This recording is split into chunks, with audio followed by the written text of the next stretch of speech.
Oui, Laurent, alors que penses-tu des affaires de mœurs qui secouent Des frais la chronique. Oui. Oui, bon, on va pas entrer dans les détails parce qu'un clou chasse l'autre, une affaire, une turpitude d'un côté est remplacée par une autre. Pour moi, ce sont des symptômes d'ancien régime, de fin d'ancien régime. Je ne peux pas m'empêcher de faire une analogie avec la fin du XVIIIe siècle français. Je suis persuadé que dans les années qui ont précédé la Révolution française, il y avait effectivement une espèce d'impunité morale, ou je ne sais pas quoi, des grands, comme on disait à l'époque, qui était devenue telle que pendant que le peuple souffrait durement, c'est-à-dire que les paysans, eux, n'arrivaient plus à nourrir leurs gosses et étaient perclus de taxes de toutes sortes, etc.,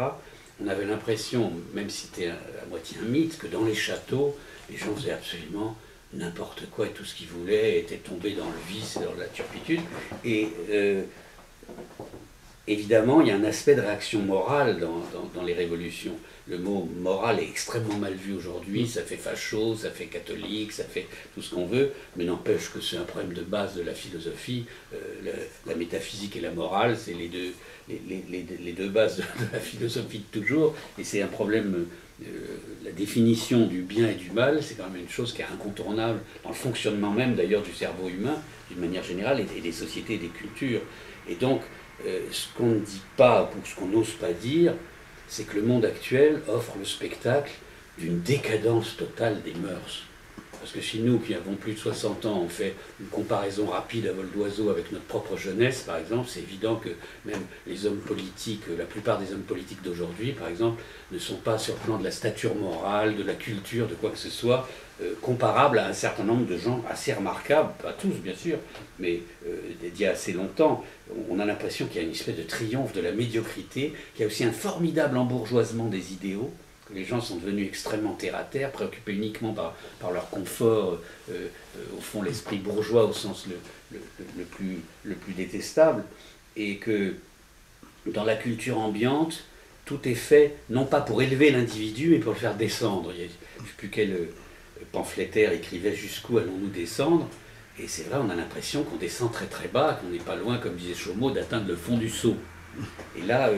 ce ne sont pas des symptômes, ces affaires qui sont en plus répercutées à échelle mondiale instantanément et qui polluent la une des journaux pendant des mois, c'est quand même, de tous les médias, c'est quand même en soi assez effarant aussi. C'est effarant que le monde, le village planétaire de McLuhan fasse qu'une seule affaire d'un homme politique, par exemple, ou d'une femme politique, alors peu importe, soit l'information quasi principale de la planète entière pendant par exemple X temps, de même que oui, c'est-à-dire que on a l'impression qu'on est une espèce de village simplifié, où les ragots, enfin je sais pas quoi, prennent une proportion absolument anormale, alors qu'évidemment il y a quantité d'informations plus importantes ou plus vitales pour notre avenir immédiat. Donc ça c'est cette décadence générale des mœurs, quand même, je m'étonne là encore qu'il n'y ait pas davantage d'intellectuels qui osent quand même poser le problème comme ça, c'est-à-dire enfin, où en est-on de la dignité, de la pudeur, par exemple? Parce que c'est extraordinaire aussi, l'impudeur de la façon dont on raconte ces affaires dans la presse. Moi, je ne suis pas un puritain particulièrement, rien ne me choque, ça peut même me faire rire, tellement c'est grotesque. Mais c'est vrai que c'est d'une impudeur absolument effarante. Et j'essaye de me dire, quand j'avais 14 ans, si j'avais 14 ans aujourd'hui, ou 15 ans, est-ce que je serais déjà complètement blasé par la fréquentation des sites porno avec mes copains sur Internet, ou est-ce que j'aurais gardé une espèce d'innocence et de fraîcheur sur un plan qui ferait que je serais quand même très très choqué de lire au détour d'un article, par exemple, les détails des particularités sexuelles de l'un ou de l'autre dans telle affaire, par exemple. C'est quand même effarant si on y réfléchit. On ne peut pas dire que c'est une formidable évolution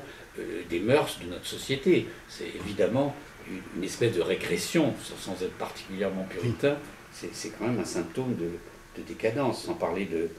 cette télétrash, etc. Il y a cette fameuse phrase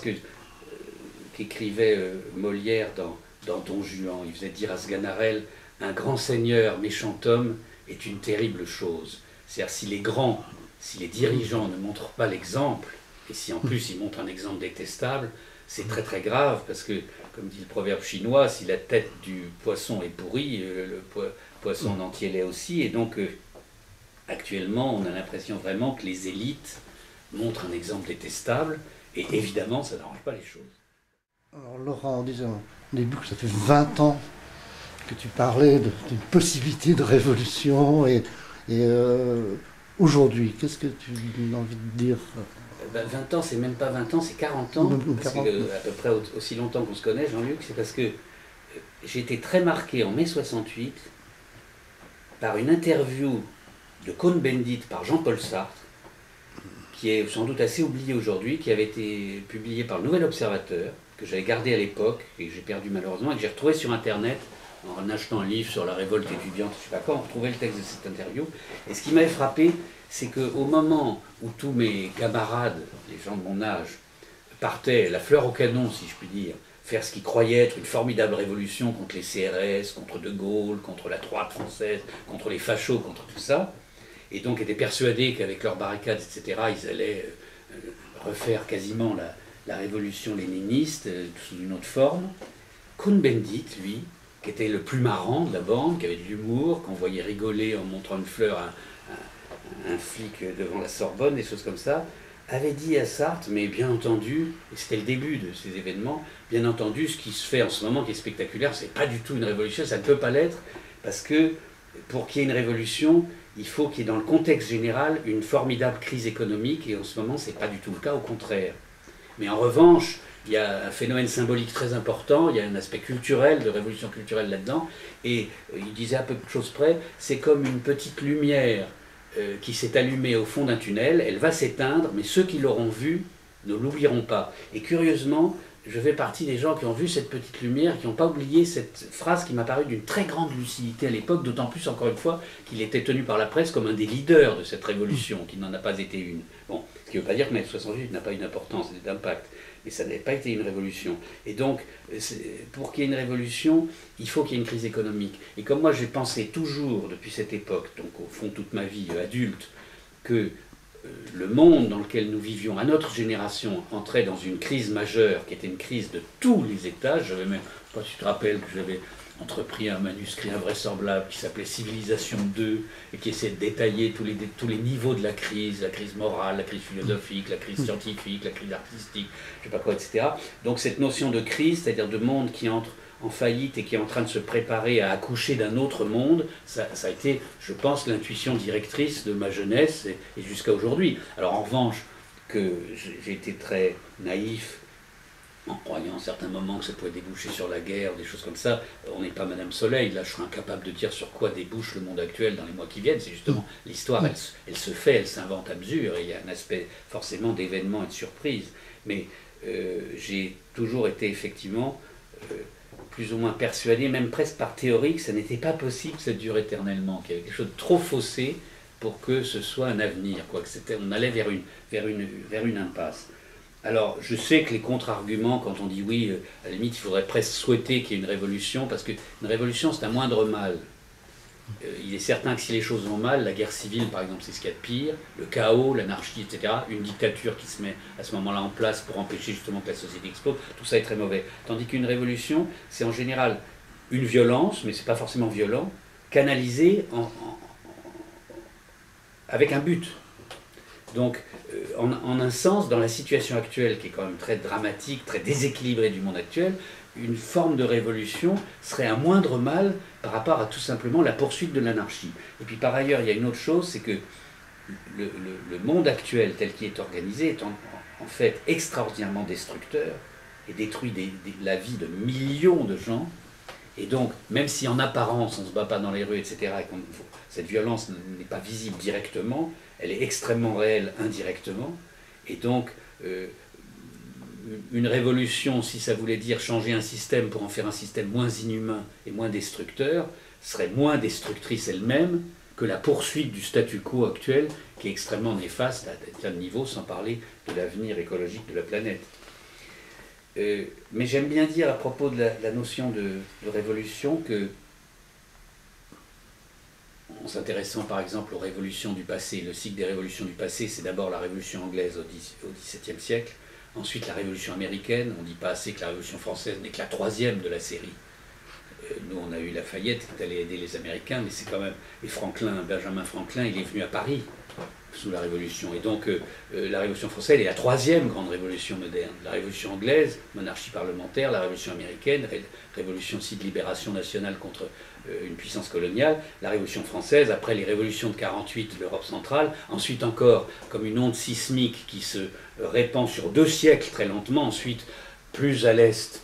Moscou 1905-1917, et puis après encore la Chine après la Deuxième Guerre mondiale. Et donc le premier cycle des grandes révolutions de l'époque moderne, il a commencé au XVIIe siècle, pas étonnant que ce soit en Angleterre, premier pays marchand et premier pays de la science, pays de Newton,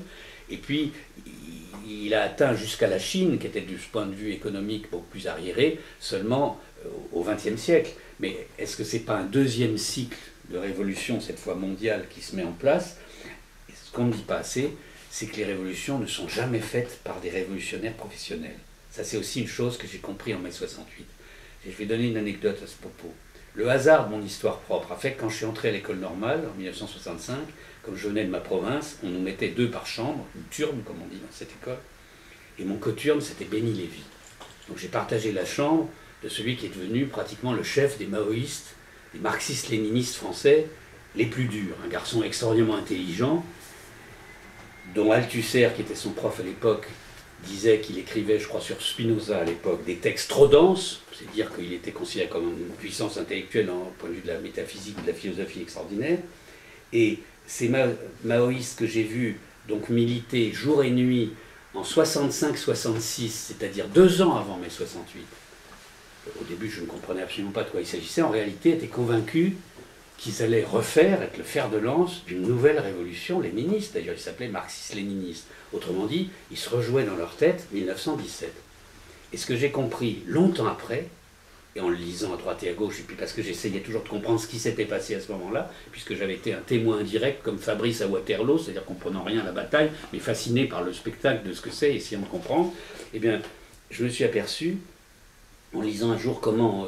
les maoïstes ont dissous ce qu'on a appelé la gauche prolétarienne, je crois la GP ou je ne sais pas quoi, il me semble que c'était en 73, c'est qu'en réalité, quand mai 68 a explosé,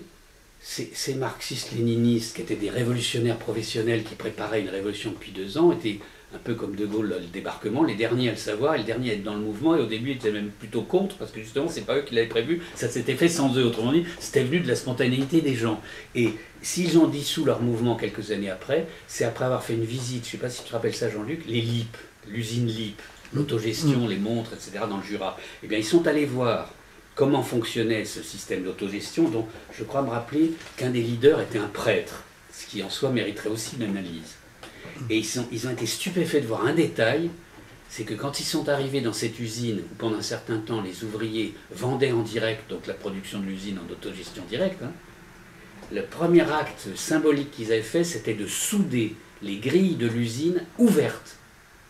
Ils les avaient soudées en signe d'ouverture d'un nouveau mode de gestion, etc., et de lien avec le monde social extérieur. Ils avaient soudé les portes de l'usine ouvertes. Or, les maoïstes, qui avaient la parano de l'encerclement révolutionnaire à l'ancienne, la première chose qu'ils faisaient, la CGT ou je sais pas quoi, non, contre la CGT, quand ils prenaient une usine ou autre, c'était au contraire quasiment de souder les portes fermées, c'est-à-dire de se mettre dans la position de l'assiégé paranoïaque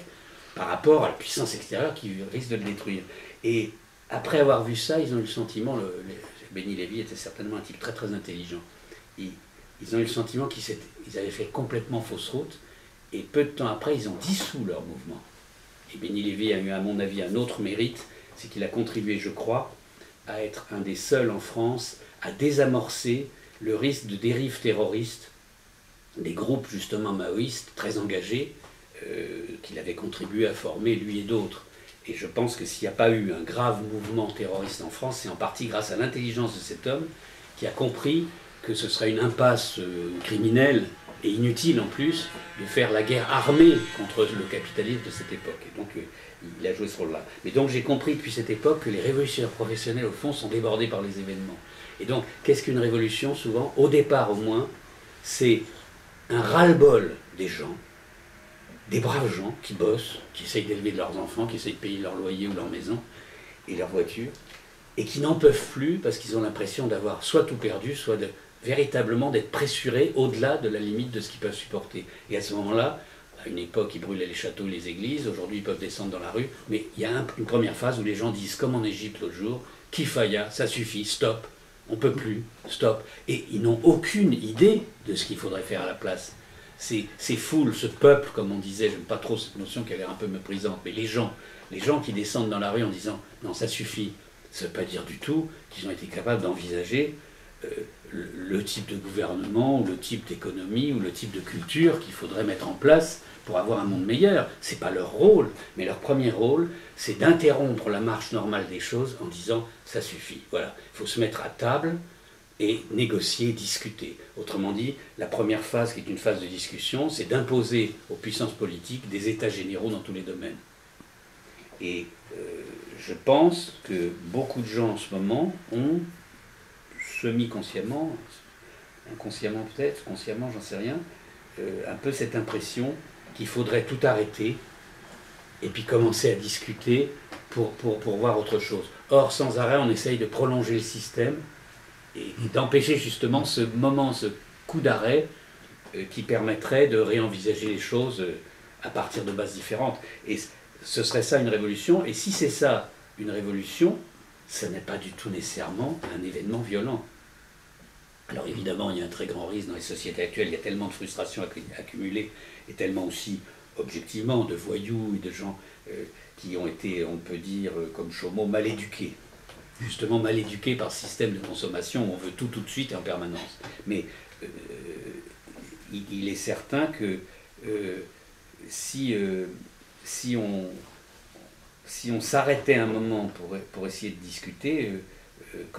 quantité de gens seraient malgré eux partie prenante, mais les politiques actuelles, à mon avis, c'est pas, sauf peut-être un ou deux exceptions, c'est pas leur intérêt, parce qu'ils raisonnent encore à court terme par rapport au système existant, en fonction de leur possible élection, etc.